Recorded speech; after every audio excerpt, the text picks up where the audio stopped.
Welcome to The Bittersweet Life, a show about living abroad and moving home. And more than that, it's a deep exploration of what it means to live, to truly be alive. Your host, Tiffany Parks, is a childhood friend of mine. She lives in Rome, Italy. She moved there from the United States 16 years ago. And me, I'm Katie Sewell. I was a short-term expat for a time, living in Italy, right down the street from Tiffany. And then I moved home to Seattle, Washington. That's where I am now. So you are in the right place. If you love Italy or travel, if you're thinking about moving abroad or lived in a foreign place in the past, this is a show infused with art and literature and history. It's a show about life, and we're glad you're here.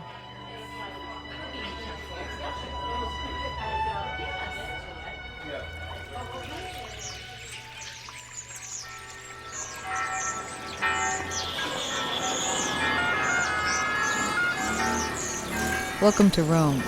This is The Bittersweet Life with Katie Sewell and Tiffany Parks. Hello, this is The Bittersweet Life. I'm Katie Sewell.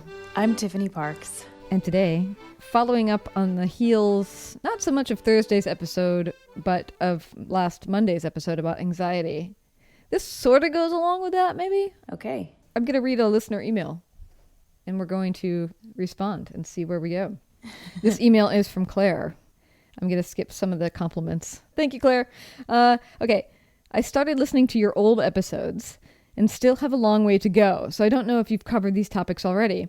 But I was wondering what your thoughts are on anxiety and self-doubt about one's decision or inability to make a decision to leave for another country.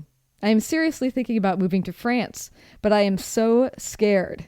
I change my mind constantly, wondering if it's a crazy, unreasonable idea, but I keep coming back to it.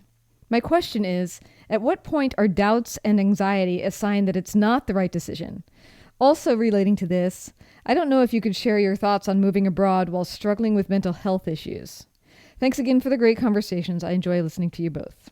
From Claire. Thank you, Claire, for that email. Yes, thank you so much. That's a hard one. That's a really hard one. Yeah. And for us to take on this issue is also taking a bit of responsibility. Yeah. Of course, take this as a grain of salt, Claire. Yes, because we're not in your shoes. And we also don't know the details of your life. It's hard, just like when we were talking about Tyler's email a few months ago. It's hard when you don't know how old you are, what your life situation is, what your work situation is, what your visa situation is. So it can be hard to advise, but we'll do our best. We'll do our best. Yes. I mean, I would just say, yeah, and I agree with Tiffany. It's a little difficult. So just consider us your friends that are helping you think through it a little bit, as much as we can. I find from the tenor of the email, to me, it reads like there's so much worry and anxiety about this that it's probably not the right thing to do.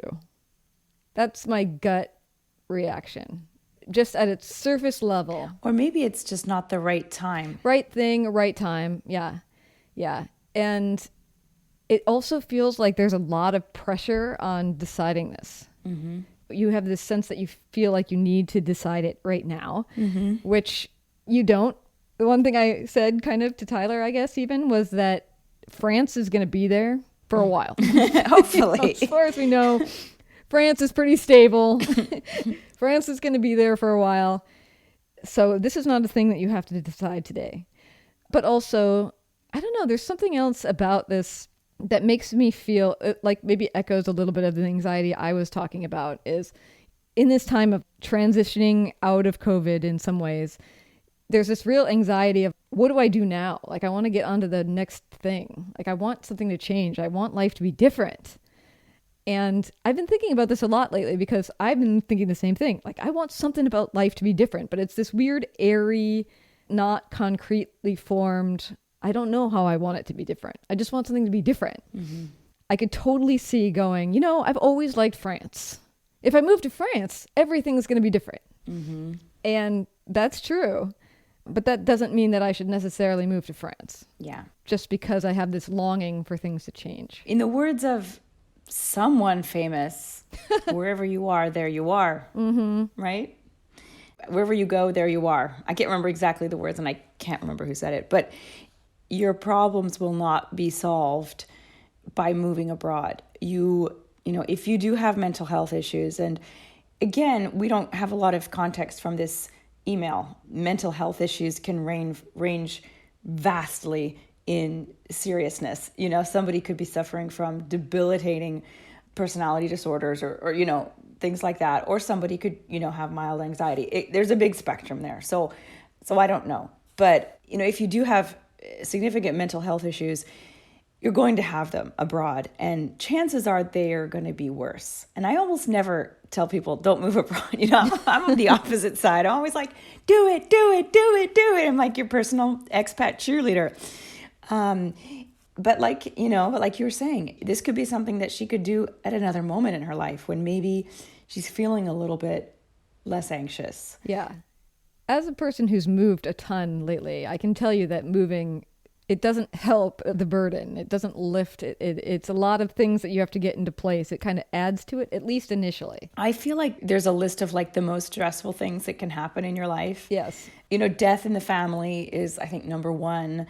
Divorce or perhaps a sickness in the family are like 2 and 3. And then the next one is moving. It is that exhausting, and moving abroad is got to be 3 or 4 or 10 times that. And if you listen to last week's mini episode with Adrian, who is a longtime listener of ours who moved to Rome about 5 months ago, it takes a lot of planning and organizing and years, in some cases, in her case, years of planning to move abroad. And I don't say that to ever, you know, tell someone they shouldn't move abroad. I'm the last person to say, oh, moving abroad is so hard, like you can't cut it. Of course you can't. Mm-hmm. So many people have done it and it's doable, but it's a lot. It's a lot more than you think before you do it. You know, there's so many things that you don't think of, even things as simple as, how do I make friends? You know, like how do I meet people? Much less the bigger issues of finding a work and being able to stay there legally and finding a home. And it's a lot. It's a lot. Living out in a foreign country is asking a lot of yourself, and it's putting yourself out there in a way that you may never have done before in your life. As we've talked about on many different episodes and many different topics, you know, every single day you're outside your comfort zone. Every day. Yeah, yeah. Even if you're just grocery shopping, you are outside your comfort zone every single day. Yeah. And it takes a lot of energy, an incredible amount of energy to do that. And it also takes an incredible amount of energy to speak a foreign language when you're just learning it. It's like mental energy that at the end of the day, you will be so tired just from trying to speak a foreign language all day. And so if you're in a delicate place, it might be wise to just wait. Yeah. I mean, I guess kind of what you're saying in a nutshell is if indeed someone listening to this show is looking for a quick fix, it's not that. No, I don't think think moving abroad is ever a quick fix unless it's extremely short term. Unless you don't have to work. If you want to go and live in Paris in a penthouse apartment or even a garret, if you want to go and live in Paris and you have everything set up for 3 months and just wander around the streets, maybe. Mm-hmm. But if you're looking to set up a whole life, yeah, it's a lot of work. I know that we've given this advice on the show before, but the other thing to think about if you're thinking you want to move abroad but you're not sure is that if you can save up your money, you can go for like a longer period of time. You'd have to arrange it with work. You'd have to figure out how it's done, but you could try to go there for 2 full weeks or a whole month. It's still not going to tell you exactly what it would be like to live there, but it's not like you're just jumping in, seeing everything that you can see and leaving. You're wallowing in it a little bit. Mm-hmm. Going to shopping. Yeah, dipping your toe in the water. Because it might be obvious in that first 3 weeks that you don't actually want to live in France. You just want to spend more time in France. Yeah, or she might realize, this is where my soul just yearns to be. It could be the opposite. And she could realize this is where I can be me. This is where I'm happiest. This is a place that fulfills me. It's still going to be hard, by the way. Yep. You're still going to get homesick, but you might make that realization that it's not as scary as you think it is. Yeah. I had a friend who recently moved to Portugal after years of thinking about it. And in the lead up to moving there, she went back over and over and over again to visit. And I think part of that was making friends and visiting those same people again and again. But it's also getting a lay of the land and figuring out actually where in Portugal she'd want to live. I think that was pretty smart. I mean, she's probably a little bit more cautious, like me. But, she really kept going back and feeling it out, making sure like this felt right to me. Mm-hmm. It kind of comes back to that piece of advice way back from the New Orleans shows that my landlord, when I was living in New Orleans for that month, told me that 1 month is enough time to rule a place out, but it's not enough time to rule a place in. I thought that was such great advice because it is true. Sometimes you get to a spot and you can rule it out like within a week. And then other times it's like, this is really intriguing. Like I still have not ruled New Orleans out in my head. If I decided to leave Seattle as a possible location, I'm still intrigued by it. And I still feel like I don't have enough knowledge to actually move there. Mm-hmm. I think a big question that we don't have the answer to is also, would she be going alone or would she be going with a partner, with a family? Because that will make a difference. It won't make a complete difference because, as you know, I mean, you went with a partner and you still suffered a certain amount of loneliness and a certain amount of being a fish out of water and stuff. But it is a little bit of a buffer to have your partner there with you. Whereas if you go totally alone, you know what happened to me. Yeah, it's the difference between going out for dinner and having somebody to sit across from you. Yeah. In those awkward first weeks, versus going out for dinner and sitting alone with your book, hopefully a book that's very good. Yeah. What I did my first several months in Rome, which was, I just remember Sundays. I hated Sundays so much because I was living with people. They all had social lives and I didn't. And I just remember Sunday would come and it would just feel like this endless stretch of time. And the weather was always gorgeous. And, you wanted to be out. I just had no one to do anything with. Yeah. And either I would go out and wander by myself or I would stay at home. And I just, at least if you have a partner, you're in it together. You're both fish out of water, but you're fish out of water together. Yeah. So I'm going to ask a totally different question, though. Let's say this is a real desire for some sort of change rather than a dramatic change, but just wanting life to feel different. Have you ever felt like that? And like, what did you do about it? I mean, I don't know. I don't know if I can answer that, but I do know there was a period in my life when I was constantly seeking novelty and it was causing me to travel constantly. Once a month, I was going somewhere, usually outside of the country if I could manage it. And I feel like I was chasing, I feel like I know there was something off in my life at that time. Mm-hmm. And I knew I was kind of in a situation that wasn't working for me. And I was, instead of dealing with the issue and changing what was really wrong, which was the person that I was seeing, changing that, I was changing my scenery and thinking that would help me. And it didn't. It was great. I had a great time. I wouldn't trade any of those trips because I have wonderful memories, but it didn't do what I was hoping for, if that makes any sense. Yeah, which was basically to make your day-to-day life feel more rich. Is that right?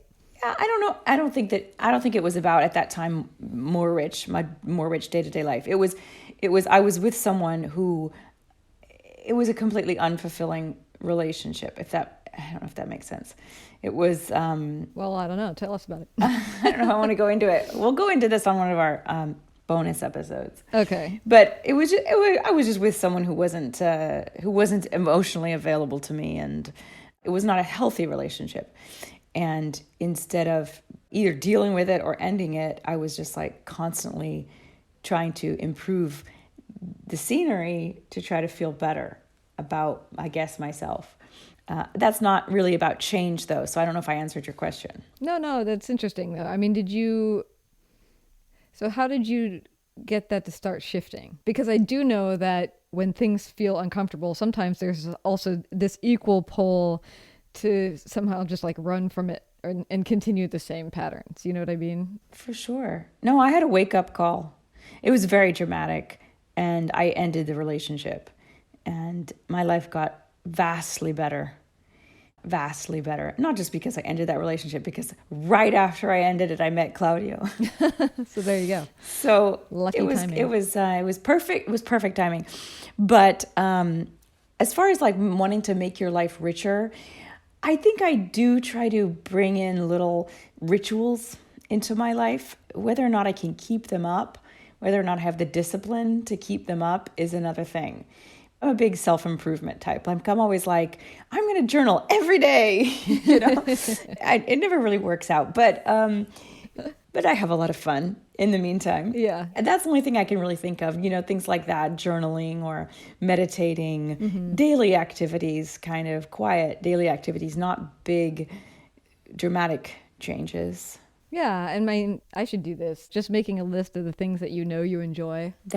Yeah. I really love sitting and reading a book, or like a really good, really well-written book. There's a certain joy I get in that. And when I allow myself to like sit there and read without thinking, I should be doing something else. Yeah. I really love it. It's all the difference in how I think about it.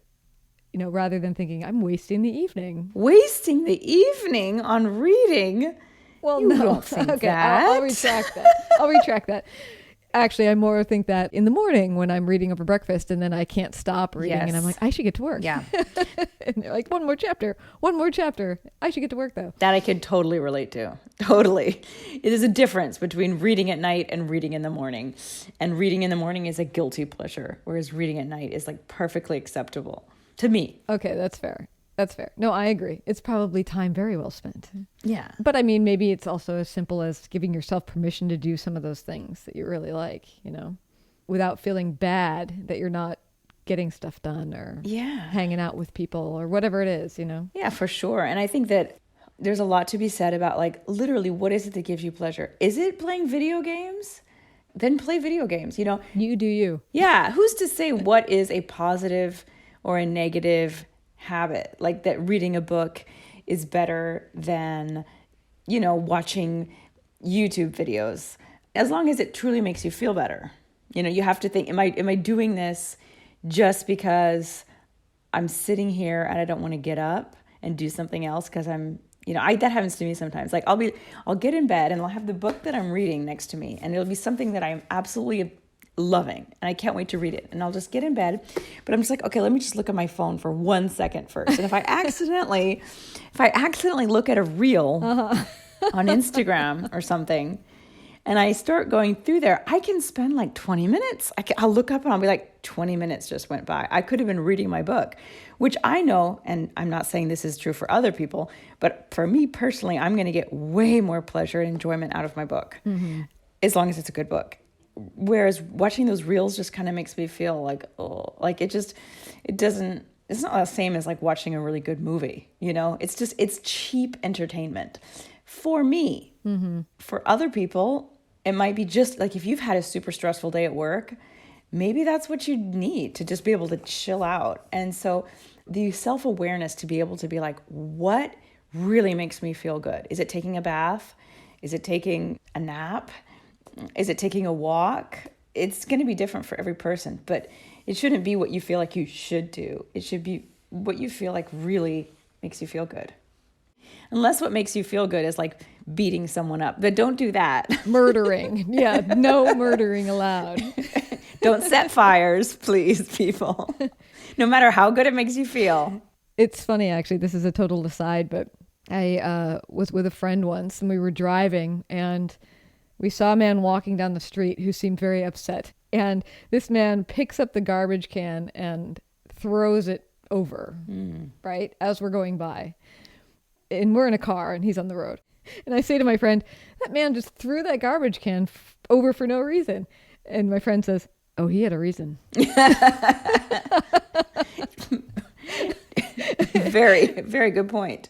All right, Claire. I don't know if that fits at all what you're thinking, but it was an interesting discussion. And we really haven't much talked about the reasons not to go abroad as much as we've talked about the reasons to go abroad. So it's sort of interesting to dabble in that. So thank you for giving us the opportunity, even if you just listened to this entire conversation and thought, that doesn't apply to me at all. We do appreciate writing. And of course, we love reading all of your emails. If you have questions you want us to address on this show or thoughts, always happy to hear from you. You can reach us at bittersweetlifepodcast@gmail.com or through the bittersweetlife.net. Just contact us through there. We're also on social media, of course. You can find us on Instagram, Twitter, or Facebook. Just search for the Bittersweet Life Podcast. And until next time, this is The Bittersweet Life. I'm Katie Sewell. I'm Tiffany Parks. Join us again. Bye. If you love the show, take a moment to leave us a review on Apple Podcasts. We love to read while you listen, and your rating might help someone else discover the show. Take just a couple of minutes to let the world know what you think of this show. It means the world to us. Thanks.